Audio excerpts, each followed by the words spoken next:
Welcome to Posterity Podcast, a discussion of unusual subjects that touch the lives of everyday people from a Christian worldview. This is Mike Carmen sitting alongside my brother Jay Carmen, coming to you from cul-de-sacs in two mysteriously undisclosed locations in Ohio and Tennessee via the internet. So sit back, relax, and try not to lose your lunch. This music coming to you, this is rather creepy music, don't you think? Or mysterious music, maybe that's it. Yeah, it is mysterious music, yeah. This is our brother Ray Carmen from his CD Hangar 18. The track is titled CPL. And he also produced this CD along with Ken Klinger, Mike Crooker, and Michael Devine. And the last part of this, actually this track is like 7 minutes long, I don't know.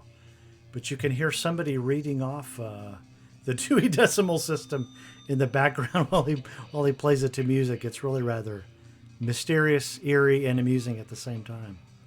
So, that's right. Yeah. That's right. And we thank Ray for putting that together. That's right.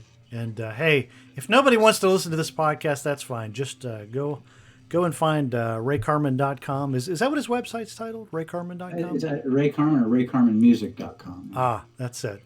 And buy his CDs. Hangar 18 to start with. So how's it going, Jay? Good. It is a warm, comfortable, bright, sunshiny day here in Southwest Ohio, and dry. The wind is, really windy yesterday, which we all saw that, but it's dry today and pleasant outside. I've got the windows open, the screen's up. So for those of you that are listening, if you hear the occasional pounding of a hammer or saw or some kind of machinery, it's my neighbor a couple doors down getting a new roof and some remodeling done on their house. And whacking sometimes away. I can hear it. What's that? Whacking away. Whacking away, that's right. Yeah. Well, it is beautiful here in Middle Tennessee. It's another bright, sunshiny day. We've been getting the windy effects from that hurricane or tropical storm, whatever that was, that hit the coast. Yesterday, Middle Tennessee was a lot like when you and Barb lived in Jacksonville, Florida back in the 80s. It was sunny, humid, and really windy. And I thought, this feels like living in Florida.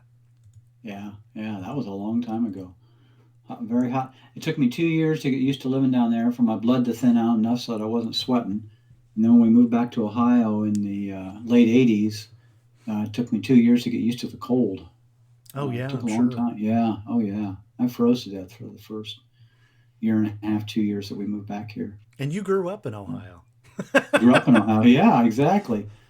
Yeah, it was it was definite climate change. But it's been pleasant here in Southwest Ohio today, and even though it was windy yesterday, and we did get some rain, but that was really not too bad. Yeah. Well, welcome everybody to our inaugural podcast of Posterity Podcast, the only podcast dedicated to talking about things that we want to talk about, which are usually unusual. Unusual? Usually unusual. Yeah, which are usually very unusual. That's right. That describes our conversations for the most part. Yeah. We're kind of explaining for our listeners, including probably our kids and grandkids, why in the world this was interesting to us then and now. Yeah. So that they can answer the question, why was Grandpa and Uncle Mike so strange? Mm-hmm. That's it. Yeah. Poor kids. And we'll try to do our best to describe it all from a Christian worldview. That's part of what we're about. Well, today's topic is the Majestic 12 Documents. Have you heard of these, Jay? I have. Back in the early mid 2000s. Yeah. I think was my first. Actually, probably. I take it back. It was earlier than that. It was probably in the 90s. Probably in the 90s sometime, yeah. The documents had been around for a while, had been published for a while, or at least reports about them had been published. But I don't think I saw it till, mid-90s. Yeah. I think if Dad ever read Top Secret Magic by Stan Friedman, I don't remember that being a book sitting around in the 80s and 90s, but it could have been. Could have been he did. Yeah. Yeah. So the Majestic Documents, they are a the Majestic Documents is a term that refers generally to thousands of pages of purportedly classified government documents that prove the existence of a top secret group of scientists and military personnel known as Majestic 12, which was evidently formed in 1947 under President Harry Truman and charged with investigating crashed extraterrestrial spacecraft and their occupants.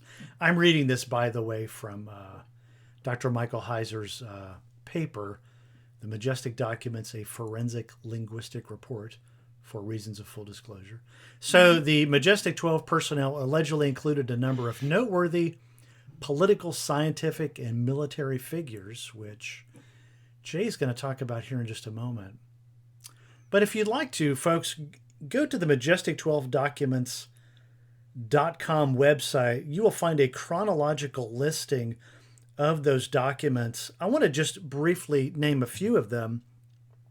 If you go to the chronological listing, you find out that a document called the Aquarius Teletype and the Aquarius Executive Briefing Teletype came into the hands of ufologist, UFO researcher William Moore in Los Angeles in 1981. And unfortunately, as we will discuss later on, William Moore does not have a great history as a ufologist and was discredited later on in the late 1980s for his admission to passing off forged documents, leaking or giving disinformation to other researchers. But the next batch comes to a guy by the name of Jamie Chandray in Los Angeles in 1984. And these included two of the more well-known documents that are the Eisenhower briefing document from 1952 and the Truman to Forrestal memo, which are both fascinating, we'll get to. The third is the Cutler-Twining memo, dated July 14th, 1954, which Jamie Chandray and William Moore claim to have found in the National Archives in College Park, Maryland. And the last one that is noteworthy is the Special Operations Manual, Extraterrestrial Entities and Technology, Recovery and Disposal. Everything you wanted to know about what to do if you find an extraterrestrial spaceship and bodies in your backyard. This came to Don Berliner, a researcher in Alexandria, Virginia, in March of 1994. So those are the four primary ones that we'll refer to in this podcast. But one of the important reasons we're doing this is, one of the really important reasons that we're talking about this is we want to talk about the subject of ufology from a Christian worldview. Right. Yeah. And we can't help but talk about the Majestic 12 documents because they play a hand in the greater subject of the study of UFOs. Unidentified flying objects, or UFOs, or as they're known today, unidentified aerial phenomena, is a subject that is so deep and wide. It is so convoluted, and it has all these multiple components. Sometimes they clearly overlap, and at other times they only seem to be loosely related. And the Majestic 12 documents are clearly connected to the study of UFO phenomena, or the UFO phenomena, because the Majestic 12 group to which they refer is said to have developed out of the need to study wreckage from an alleged alien spacecraft outside of what place? Roswell, New Mexico. Roswell, New Mexico in 1947. If you don't know about the alleged crash of an alien spaceship in Roswell, New Mexico in 1947, well, you've just been living under a rock all your life. That's right. You missed the entire 1990s, but anyway. Yeah. So there's this connection to UFOs and this alleged crash of an alien spaceship, which gives rise to the birth of the MJ-12 group.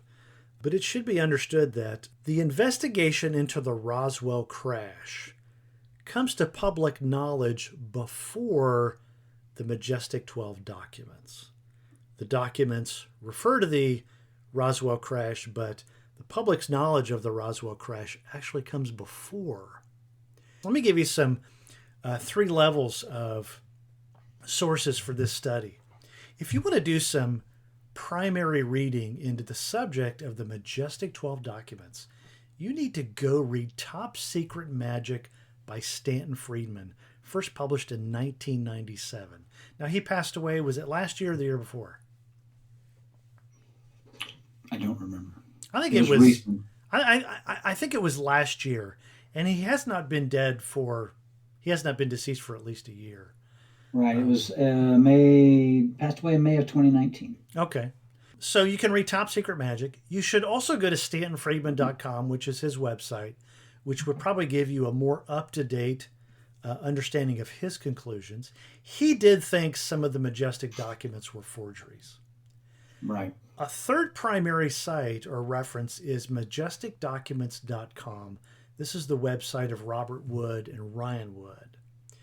If you want to look at some secondary sources of some people who handle this subject responsibly, I would wholeheartedly recommend you to read the academic paper, The Majestic Documents, A Forensic Linguistic Analysis, by Dr. Michael S. Heiser, published in 1997, but that seems entirely too early. I bet that was published in the 2000s. I think I have the wrong date for that. In fact, I'm sure that's wrong. It was probably in 2007. Michael Heiser is an ancient Near Eastern language or Semitic language specialist, and he submitted part of the documents to forensic linguistic analysis by a woman by the name of Dr. Carol Chosky, which we'll talk about later. So that's one secondary source. Another is a video documentary titled Majestic 12, a UFO Disinformation Scandal by Alejandro Rojas. I love saying Alejandro. Mm-hmm. Rojas. Alejandro. Yes. Arriba, arriba. Alejandro. That's a great name. I'm being serious. That's a great name. A great name. Alejandro Rojas of Open Minds TV. So those are primary and secondary sources. If you want to look at some tertiary resources, I'll give you just a couple. Go to Fringe Pop 321. This is a website maintained by Michael Heiser, and it gives a nice 17-minute, very interesting video summary of the documents and his forensic linguistic analysis conclusions. You could also watch a documentary. I think it's still on Netflix. Have you seen the Mirage Men documentary? I have not. I know you've talked about it, but I've never seen it. Yeah, you should watch that. It's a 2013 documentary film by John Lundgren, who discusses about how the U.S. government used UFOs to cover up advanced technology. And this is a documentary which prominently features a former Air Force Office of Special Investigations agent, Richard Doty, and some of the things that he did, which was not good. But you need to watch that. Yeah, they're not good, what he did. But you should watch those documentaries either way. So, Jay, tell us a little bit about how the documents actually came to light. Well, for most of us, the original, our first, like in my case, my first knowledge of the concept of a group or an organization called Majestic 12 and an operation called Majestic 12 came from Stanton Friedman's book, the Top Secret Magic Operation Majestic 12 and the United States government's cover-up, United States government's UFO cover-up. This was Friedman's kind of revelatory work, where he takes the research that he did into these documents. And as Mike has said, the documents were first leaked to Jamie Chandaray, who was a documentary filmmaker. And they were researched by Friedman, researched by Chandaray, researched by William Moore. They concluded, for the most part, that the documents were authentic, except that some of the documents Friedman did conclude were not authentic.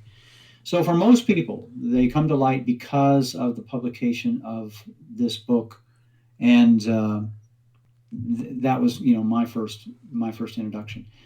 The interesting thing about the whole Majestic 12 operation is the individuals that the documents list as being a part of this alleged, group that is involved with investigating crashed UFOs, recovering bodies, reverse engineering technology, looking for military applications, all sorts of things.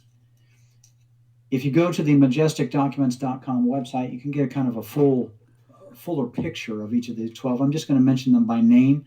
The 12 people that I'm going to mention here were all were well known, actually. And although by the time they're mentioned, I think in the Friedman's book and even in the leaked documents, some of them were deceased by that time.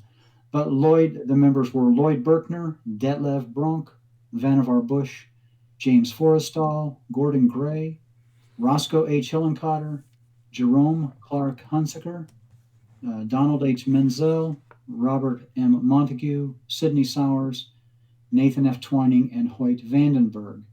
All of these individuals were connected in some way with either the military or with, in some cases, military intelligence, or they were scientists connected to military research, or they were government officials in charge of organizations and departments within the U.S. government that handled military research. All these people, according to Friedman's conclusions, had a legitimate reason to potentially be in the group, with the exception of Donald Menzel, who was actually a well-known debunker of UFOs at the time.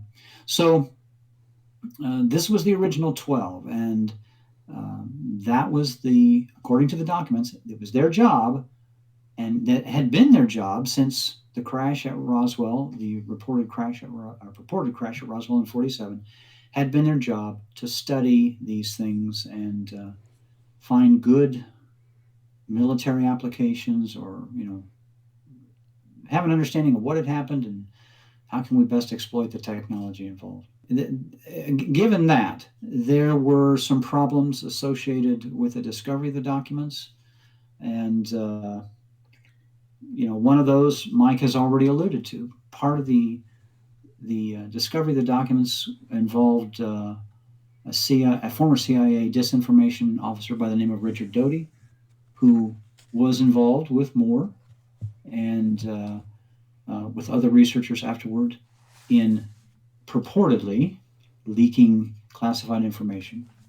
But you're a disinformation officer leaking classified information, how does that even work out exactly? Yeah. And that had been going on for a few years prior, to the film that Chandray acquired in 1984. So they were kind of primed for that. And that's why some people, many researchers, official and non-official, have concluded that this is a lot of it's just a hoax because of this person in particular who was involved. But you also have to remember that this came out in the 80s, and the United States at that time was kind of primed for conspiracy thinking. We'd already experienced Watergate, the JFK assassination. There were just a lot of things that really politically contributed to the idea that our government was good at covering things up. We didn't know about the nuclear bomb till it got dropped, or the atomic bomb until it got dropped on Hiroshima and Nagasaki in the Second World War. So the idea that the government or the military and scientists could cover things up for a long period of time, we were already familiar with that concept. And in the 80s, that was a big thing. It's a big thing now. So we're primed for that. Yeah, as much as we don't like government secrecy, our government really should be good at keeping secrets to a degree. Yeah. Oh, yeah. We actually depend upon them for that. Right. And we pay them money for that. It's called taxes, and it's okay. I'm okay with a lot of that. Anyway. Also, the whole leaking of the documents was preceded. Leaking of the documents, as in the film given to Chandray, was preceded by a couple of years of quiet communications, coded postcards, all sorts of secret spy stuff, that led up to that. There are some who suspect that the Cutler-Twining memo, which is something that we'll talk about in a bit, which was the key document, really, to the discovery of and the revelation of the Operation 12 project, that was planted.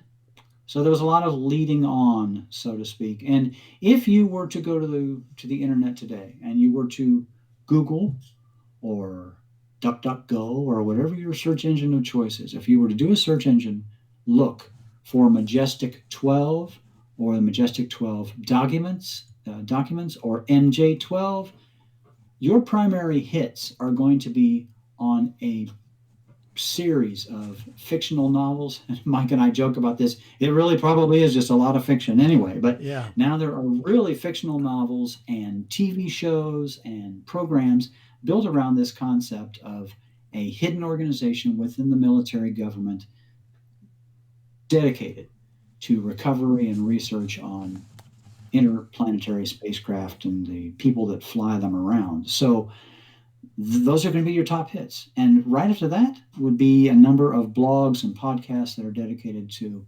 modern research of these older topics. So getting back to the original topics, the original documents, unless you go to the Majestic 12 documents.com website, it's difficult. Yeah. For most people, for most of us, it's just this thing that we've heard about. Just like Roswell is this thing that we've heard about. And Area 51 is this thing that we've heard about. Yeah. Well, unfortunately, there are some big problems with the Majestic 12 documents and their origin. I would encourage you to go back and watch a documentary that Alejandro Rojas, is a name I love saying, produced called Majestic 12, a UFO Disinformation Scandal. In this documentary, he creates a link between an Air Force Office of Special Investigations agent named Richard Doty, a UFO researcher by the name of William Moore, and a PhD scientist by the name of Paul Benowitz. Now, Alejandro Rojas sent a Freedom of Information Act request to the United States Air Force, and they sent him 3 files. And from these 3 files, here's what he learned.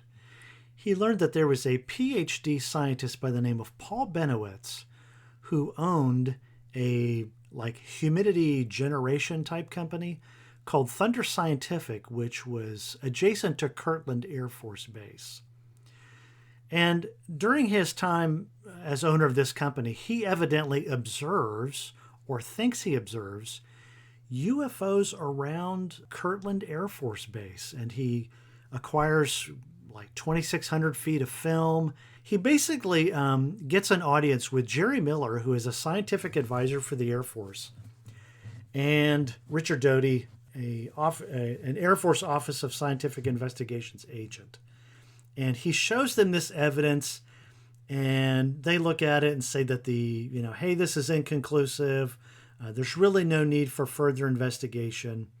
Well, Paul Benowitz is so convinced that he is observing aliens and that he's actually in contact with aliens that he gets a hold of U.S. Senator Harrison Schmitt, who gets back in touch with Doty, and Doty says, hey, there's nothing going on here.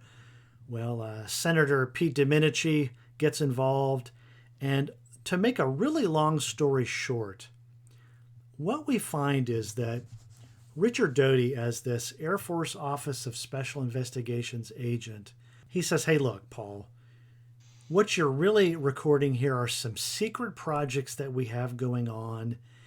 And Richard Doty made him believe that it was, in fact, aliens that he was observing. So Richard Doty flies Paul Benowitz, evidently, over what's called the Dulce base. Have you ever heard of this, Jay? No, I'm not familiar with the Dulce base. Yeah, the Dulce base was this alleged underground joint human-alien base under Arcoleta Mesa near the Colorado-New Mexican border, or near Dulce, New Mexico. So he flies him over this base, and he makes him think that, hey, look, there's a much greater scheme going on here between humans and aliens. And over the process, over time, Richard Doty begins to feed Paul Benowitz some manufactured documents, some false documents. He feeds them to Paul Benowitz, and he also gives them to UFO researcher William Moore. Now, if you have ever read The Roswell Incident by Charles Berlitz, you know that that book was co-authored by none other than William Moore. And now, according to Richard Doty, William Moore is now the recipient of some false information that Doty knowingly gave to William Moore, and William Moore knowingly received as false information. So there's a big problem here. William Moore also knowingly gives false documents to Paul Benowitz. And one of these is the Aquarius memo, or the Aquarius teletype, which I think comes out in March of 81. And this document, which would have really spurred Paul Benowitz on, this document says that the Air Force was investigating Paul Benowitz's claims as a part of what was known as Project Aquarius. And Project Aquarius had restricted access to the Majestic 12 group. So this really would have just led Paul Benowitz on by a string. I mean, he was just holding a carrot out in front of this poor guy. But I'll wrap all this up. I'll let you watch the documentary for yourself. But William Moore comes out in a MUFON conference in 1989, says, hey, look, I knowingly fed disinformation to fellow UFO researchers. And this is all tied back to Richard Doty. And this is so tragic because, as you know, William Moore, Jamie Chanderay, and Stanton Friedman were big proponents in the 1980s of the Majestic 12 documents. And now one of their researchers comes out as a known disinformation guy. And this really just shoots the whole MJ12 documents in the foot and just casts such great, I don't know, what would you call it? A cloud of disbelief. Yeah. Doty gives the interview to, I think, George Knapp, where he admits that he'd been a disinformation officer for years. I think I said earlier when I mentioned him that it was CIA, but you're right, it was he was with the Office of Special Investigations with the Air Force. Yeah. And the CIA has documented that they had informants embedded within UFO research organizations earlier. So, yeah, there's this whole cloud of who can know what. But what's the truth and what's not? Who can know the truth? You can't. Yeah. And when you've got Jamie Chanderay and Stanton Friedman working with a guy who later comes out and says, I've given false information to UFO researchers, and Richard Doty says, yeah, I knowingly gave false information to William Moore and to Paul Benowitz, this casts such incredible doubt on the authenticity of these documents that it makes for a great story. The Majestic Documents make for a great story, a great novel, a great miniseries if somebody would produce it, but it just casts such big doubt on their authenticity. And it brings into question the whole purpose. Why do that? Why spend that much time, that much energy? Why pay somebody to do that kind of stuff?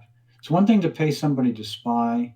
It's one thing for an organization or a government agency to pay one of their people to spy on something or someone or some other org. That's something else. It's another thing to pay someone to feed deliberately misleading information. What is the purpose? Because it's usually to lead people to conclude something that is false. Yeah. And therefore what is true. And in doing all of that, it perpetuates the discussion, perpetuates the false narrative. The false narrative perpetuates any myths associated with it does it, and it has a cascading effect. It affects the whole Majestic 12 documents thing.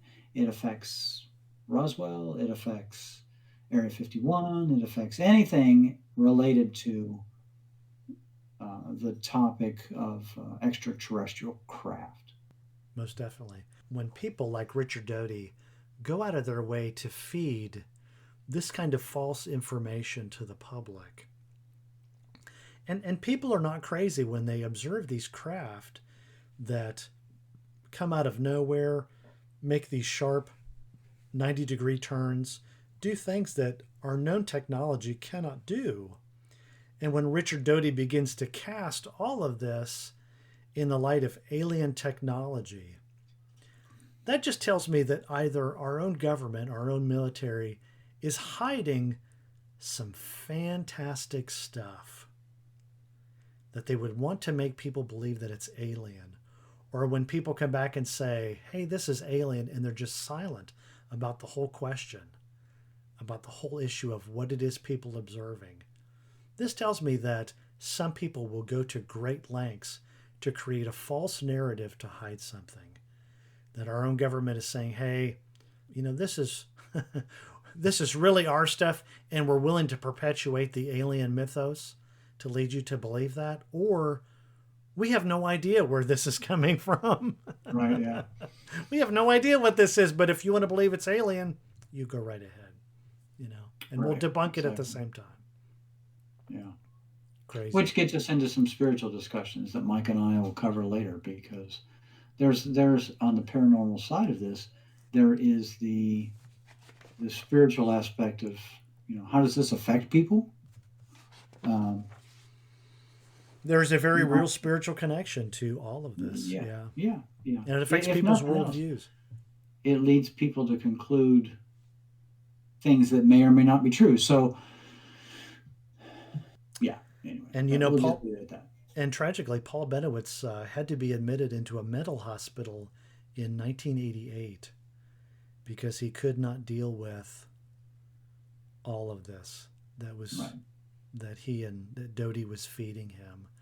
And it's just tragic. He did come out of that hospital, and he passed away in June of 2003. But I don't know if he remained, the owner of Thunder Scientific and all of that, or what his condition was in later life. But it's very tragic nonetheless. So yeah. All right. That concludes this segment of the Majestic 12 documents. Here's Ray Carmen to take us out.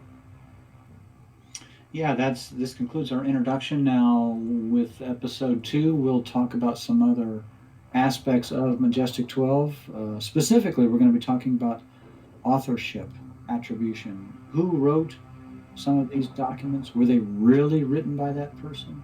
Were they all phony and hoax and disinformation, or were some of them authentic? And we'll talk about the sources for the verification of authorship.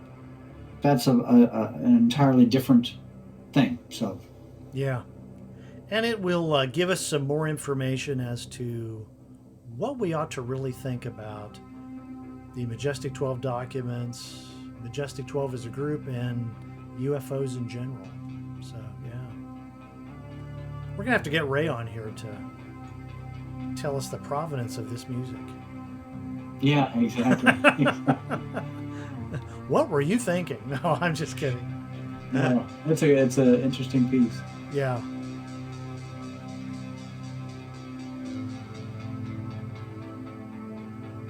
All right. Anything else we need to say here?